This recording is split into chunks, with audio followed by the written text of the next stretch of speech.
Bonjour à tous, ravi de vous retrouver pour cette nouvelle édition de ETV Newsweek. Voici les titres.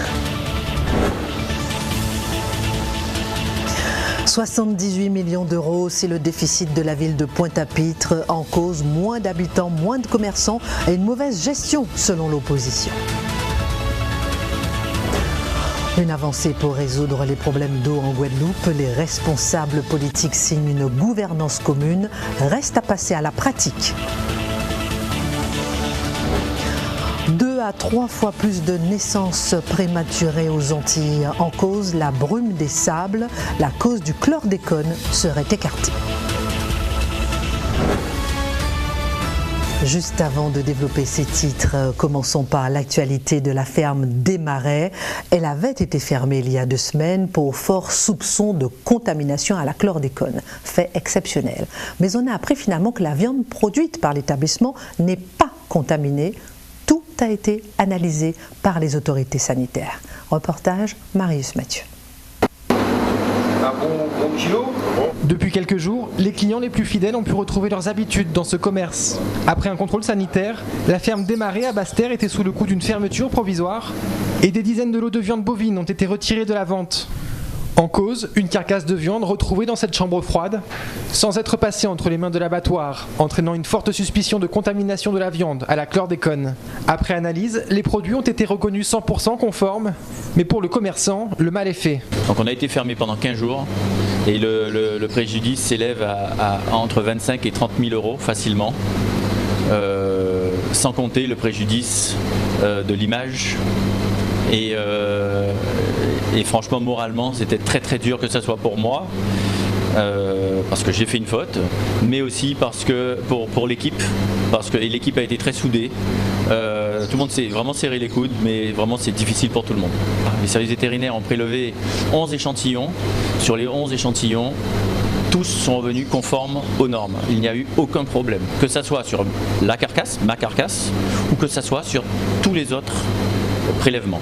Pour prouver sa bonne foi, le gérant en personne nous invite sur l'élevage de la ferme des Marais. À 71 ans, Michel Souprémanien met un point d'honneur à garantir le bien-être de ses animaux en les élevant sur l'une des rares parcelles non contaminées à la chlordécone au sud de Basse-Terre.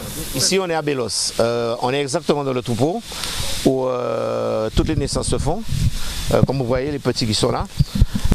Et ici, je peux préciser que la terre a été testée, il y a 0 chlordécone ici. Il n'y a pas de chlordécone, il n'y a rien, les bêtes sont testées, le terrain est testé, tout, il n'y a rien. L'activité de découpe et de vente de viande bovine a repris son cours à la ferme des Marais. En tout, 1600 tonnes de viande bovine ont été produites en Guadeloupe cette année. Tout est donc parti d'une faute, une carcasse qui n'était pas passée par l'abattoir, une faute qui a coûté cher à l'établissement pour la sécurité des Guadeloupéens. Et maintenant, le déficit de la ville de Pointe-à-Pitre. Plusieurs communes sont dans le rouge, mais avoir un trou de 78 millions d'euros, ça fait grincer des dents, d'autant plus que les élections municipales approchent. Plus de précisions avec Grégoire Truitman. Pointe-à-Pitre, c'est d'abord la place de la Victoire, historique, une architecture coloniale et créole, un port très actif et des couleurs à profusion. Mais c'est aussi une ville de 16 000 habitants au bord de la banqueroute. La Chambre régionale des comptes vient de publier son rapport sur la situation financière de la municipalité et le déficit s'élèverait à plus de 78 millions d'euros. Un choc inattendu pour les habitants. Eh bien moi je ne suis pas d'accord là. Là, moi, je ne suis pas d'accord. Les Guadeloupéens, j'avais dire, c'est à nous de nous réveiller, mais apparemment, ça semble être quelque chose de normal pour nous d'être endettés, alors qu'on a tout pour ne pas l'être. C'est normal que les fonds soient mal gérés, alors qu'il n'y a pas de raison. On a assez d'intelligence et de potentiel pour bien le faire. De toute façon, c'est toujours la même chose, hein. C'est une personne qui gère, oui, mais si la masse elle dit rien, elle continuera à faire ses trucs. En 2015, Pointe-à-Pitre s'était pourtant engagé à suivre un plan de redressement.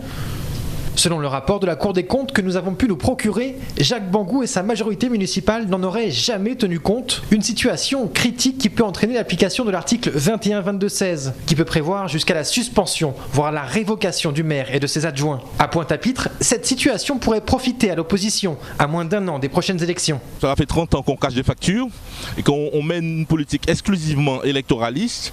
Bon, et aussi, il n'y a pas un contrôle, il n'y a pas une gestion, je dirais, claire et sincère au sein de la municipalité. Tout le monde dépense comme il veut, chaque service fait comme il veut. Autre élément important, c'est que tout le monde quitte Pointe-à-Pitre. Donc nous avons de moins en moins de recettes. C'est ça une ville, c'est des recettes, c'est les impôts. Il y a de moins en moins de commerçants, de moins en moins d'habitants. Et autre chose aussi, c'est, je dirais, une non-maîtrise de la gestion de la rénovation urbaine. Le maire s'est lancé dans des constructions folles, à casser, veut reconstruire, mais on n'a pas les moyens. Donc c'est ce qui nous coûte cher aujourd'hui et que la CRC dénonce. Donc ce sont ces trois éléments-là, à mon sens, qui créent cette dette. Jacques Bangou, le maire de Pointe-à-Pitre, occupe aussi la fonction de médecin. Il était indisponible pour répondre à nos questions ce mercredi. Aujourd'hui, la dette de la ville de Pointe-à-Pitre dépasse à elle seule le déficit observé de toute la communauté d'agglomération du Grand Sud Caraïbe.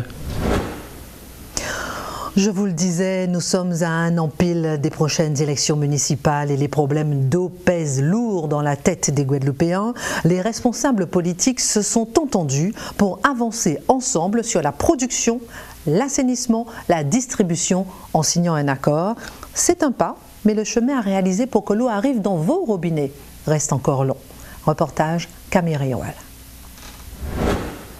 La Guadeloupe en aura-t-elle bientôt fini avec les tours d'eau ? Les élus de l'archipel ont signé ce lundi un accord historique pour la création d'un syndicat unique de l'eau sur le territoire. Il y a plusieurs mois, Hugues Léonidas, investi depuis 30 ans dans le comité de défense de l'eau pour la Guadeloupe, réclamait cette mesure. Actuellement, il faut avoir simplement une seule unité d'eau. Parce que là, il y en a plusieurs genres d'eau et de droite à gauche, il y en a au moins plus de 4 à 5 sociétés qui s'en occupent de l'eau en Guadeloupe. C'est pour cela que ça coûte aussi cher. Pour le président de région, Harry Chalus, cet accord acte un tournant pour la Guadeloupe. On aura plus ces problèmes qui ont existé, ces bagarres, que des réseaux appartiennent à telle commune, à tel syndicat. La fin des taux d'eau, on doit le voir normalement en 2020, car c'est l'engagement des 71 millions d'urgence. Et je pense que ça commence à s'améliorer dans plusieurs communes parce que nous avons des travaux qui avancent très bien. Les Guadeloupéens auront-ils un jour le droit à un service d'eau de qualité ? Nous le saurons dans quelques mois. On savait depuis plusieurs années que le taux de naissance prématurée aux Antilles était trop élevé, environ 3 fois plus qu'en métropole. Le chlordécone a été montré du doigt puis écarté et selon la dernière étude en date, c'est la brume des sables que nous respirons qui entraîne cette anomalie sanitaire. Voici les explications de Marius Mathieu. Les brumes des sables, présentes dans l'air en Guadeloupe, pourraient être entre autres la cause du nombre important de naissances prématurées, observées ici et dans le reste des Antilles. Mais quel est ce phénomène naturel, invisible à l'œil nu, mais pourtant nocif pour l'homme ?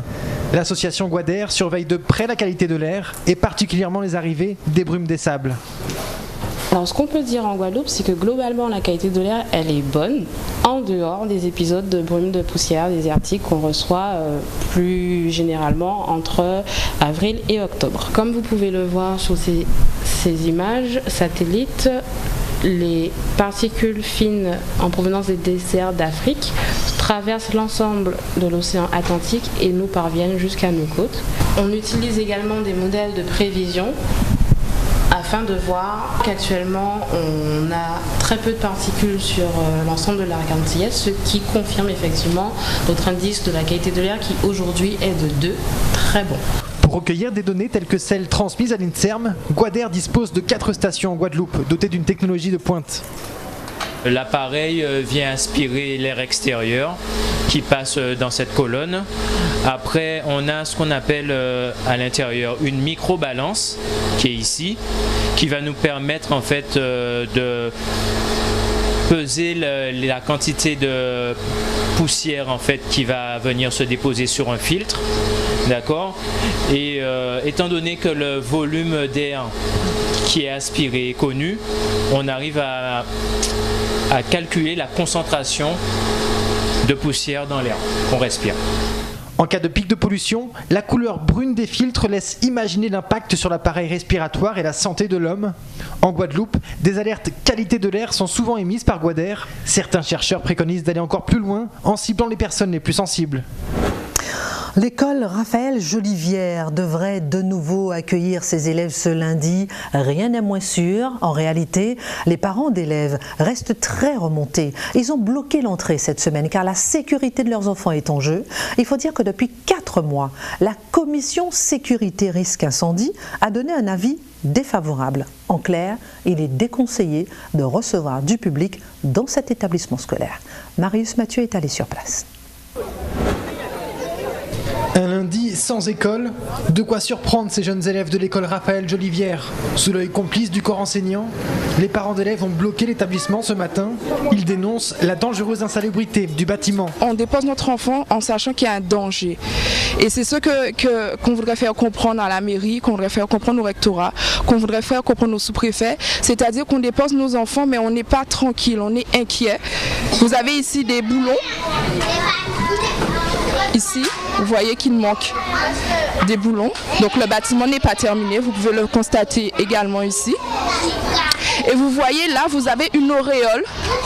Vous avez une auréole autour de la prise électrique. Donc ça prend de l'eau ici. Oui. Là, je suis écœurée parce que c'est la sécurité de nos enfants qu'on ne respecte pas. De la moisissure, du béton fissuré ou encore un système électrique effrayant. Autant de normes non respectées, pourtant conciliées dans un procès verbal datant du mois de novembre. De quoi provoquer un drôle de sentiment chez les parents. On a l'impression que nos enfants sont délaissés pour compte. Alors, beau quartier, bâtiment neuf et tout ce qui s'ensuit, mais on a l'impression qu'ils comptent pour du beurre.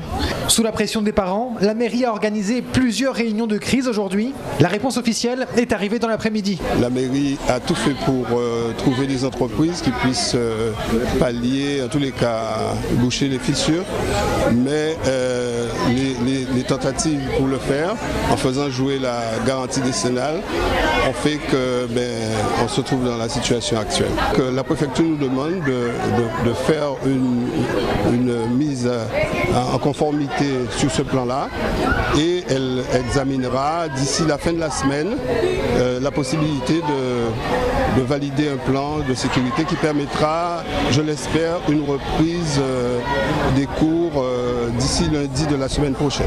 L'école devrait ouvrir ses portes le 25 mars prochain. D'ici là, congé forcé pour les enfants. Les élections européennes, c'est dans 2 mois. C'est toujours une belle occasion pour les écologistes de se faire remarquer, on le sait. Et Yannick Jadot, tête de liste des écologistes, est venu en Guadeloupe séduire pour les élections, mais aussi, surtout, saluer le parc éolien le plus puissant de France et il se trouve à Sainte-Rose. Reportage de Marius Mathieu. La tête dans les étoiles, mais les pieds bien sur terre. À 2 mois des élections européennes, Yannick Jadot, député européen écologiste, était en visite ce mardi sur l'archipel. L'objectif du territoire, quant à son autonomie énergétique à l'horizon 2050, est un modèle à suivre pour l'eurodéputé. Les écologistes sont arrivés hier soir en Guadeloupe et avec cette mission de porter une Guadeloupe 100% renouvelable. On est sur ce champ de 8 éoliennes, c'est 16 mégawatts. Ça fait partie du mix énergétique pour une Guadeloupe 100% renouvelable. Une Guadeloupe 100% renouvelable, c'est une Guadeloupe qui lutte contre le dérèglement climatique, c'est une Guadeloupe qui arrête d'importer du charbon, du fioul, c'est une Guadeloupe qui crée de l'emploi à l'échelle de son territoire. Et c'est ça qu'on a envie de démontrer et c'est ça dont on veut que l'Europe soit aujourd'hui leader de cette transition énergétique, leader de la lutte contre le dérèglement climatique. Doté du plus grand parc éolien des Antilles françaises, Sainte-Rose fait figure de vitrine en termes de transition écologique. Les 8 éoliennes dernière génération permettront à elles seules de fournir de l'électricité à 17 000 personnes par an. Mais selon certains spécialistes, la Guadeloupe pourrait aller encore plus loin. On a la chance en Guadeloupe d'avoir un mix de production renouvelable très varié avec la géothermie, avec la biomasse qui vont être des énergies de base sur le réseau, avec en complément la petite hydroélectricité, l'éolien, le solaire et notamment le solaire avec un enjeu très très fort sur la mobilité électrique et l'adéquation entre la production solaire et la recharge des véhicules électriques. On est avant tout un acteur de territoire. Notre enjeu ici, c'est aussi la création d'emplois, c'est d'imaginer les modèles qui seront ceux de demain, les modèles sociétaux qui seront ceux de demain, avec des emplois spécialisés sur les énergies renouvelables, mais aussi avec une participation très large, puisqu'on prévoit de faire sur ce parc une campagne de financement participatif qui sera la première en éolien sur la Guadeloupe. Et c'est pour nous très important aussi d'avoir une inclusion économique des retombées d'un parc tel que celui-ci à l'échelle du territoire. L'industrie des énergies renouvelables a permis la création de 500 000 emplois à travers le monde cette année. À l'avenir, l'énergie verte pourrait bien être un vecteur de réussite pour la Guadeloupe. Vrai vecteur de réussite pour la Guadeloupe, car petit à petit, aux Antilles, les énergies vertes remplacent le charbon et le fioul, ce qui est, au niveau mondial, un objectif plutôt lointain. La bataille des données est sans doute l'une des plus grandes aujourd'hui. En pleine bataille, l'opérateur de téléphonie Orange décide de mettre fin à son service cloud de stockage de données. Ce sera le 7 juillet. Pourquoi cette décision? Camille Réoal a interrogé Philippe Roclor, le délégué régional en Guadeloupe. Pourquoi est-ce que ce service va être suspendu? C'est pour une raison simple, c'est qu'aujourd'hui on constate, que ce soit au niveau national ou dans les DOM, qu'il n'y a pas une appétence forte pour ce service. On l'explique simplement par le fait qu'aujourd'hui il y a déjà pas mal d'offres, il y en a beaucoup, il y en a qui ont commencé bien avant nous. Et si vous voulez, aujourd'hui les gens ont pris, je pense, certaines habitudes qui font qu'aujourd'hui ils vont principalement stocker en ligne sur d'autres services. J'en fais pas la publicité aujourd'hui, mais tout le monde les connaît. Et donc ce qui permet aujourd'hui à ses clients, à nos clients, de pouvoir stocker leurs données. Donc ce qu'on préfère faire, c'est de pouvoir réorienter nos ressources et donc travailler sur des offres qui vont plutôt intéresser nos clients. Il n'y a pas d'intérêt à garder et à mobiliser des gens et donc des revenus et de l'argent sur des services qui aujourd'hui n'ont pas l'appétence de nos clients. Donc on ne ferme pas complètement le service et on laisse la possibilité à nos clients de pouvoir récupérer leurs fichiers tranquillement. Alors concrètement, prenez un disque dur ou un ordinateur et stockez vos données avant le mois de juillet si vous êtes chez Orange. Vous êtes porteur d'un handicap, sortez, ne restez plus chez vous. On a tous droit à la différence, selon la Fédération française Handi-Danse. 5 ans de pratique en Guadeloupe déjà, et bientôt un centre de formation pour les encadrants. Reportage Grégoire Twitman. Ces 60 danseurs ont un point commun. Ils souffrent tous d'un handicap, moteur ou mental. Ils pratiquent l'handi-danse, une activité culturelle et sportive adaptée au corps de chacun. Pour Jocelyne, la danse est une passion, mais aussi un moyen de rompre l'isolement des personnes handicapées. Cette activité, ça permet de se resocialiser, c'est-à-dire de ne pas rester chez soi et rencontrer d'autres personnes. Des personnes qui font des choses qui ressemblent à ce que vous faites, sauf qu'eux ils sont debout et vous êtes en fauteuil. Inventée il y a 25 ans, l'handi-danse a des milliers de pratiquants dans le pays. Elle a été introduite aux Antilles il y a 5 ans grâce à Marie-Yvonne Ardant-Nicolas. Donc la pratique de handi-danse est accessible à toutes les personnes ayant un handicap ou en situation de handicap. La danse apporte un bien-être à ces personnes. Ça permet à ces personnes d'avoir une amplitude du mouvement, d'avoir de la confiance en soi et d'aller au-delà de ses limites. Une pratique bénéfique pour ses adeptes, mais qui nécessite des connaissances bien spécifiques pour les encadrants. Le premier centre de formation handi-danse de Guadeloupe ouvrira dans 2 ans. Une étape indispensable au développement de cette discipline selon sa créatrice. Une formation qui permet qu'ils puissent danser avec des mouvements adaptés et en sécurité. Plus il y aura de personnes formées, plus il y aura de personnes handicapées qui pourront justement pratiquer cette discipline handi-danse. L'activité est déjà en pleine expansion. Plus d'une centaine d'éducateurs spécialisés se forment à l'encadrement de l'handi-danse chaque année. C'était un sujet exclusif proposé par la rédaction de ETV. Voilà, c'est la fin de cette édition. Excellente semaine à tous sur ETV.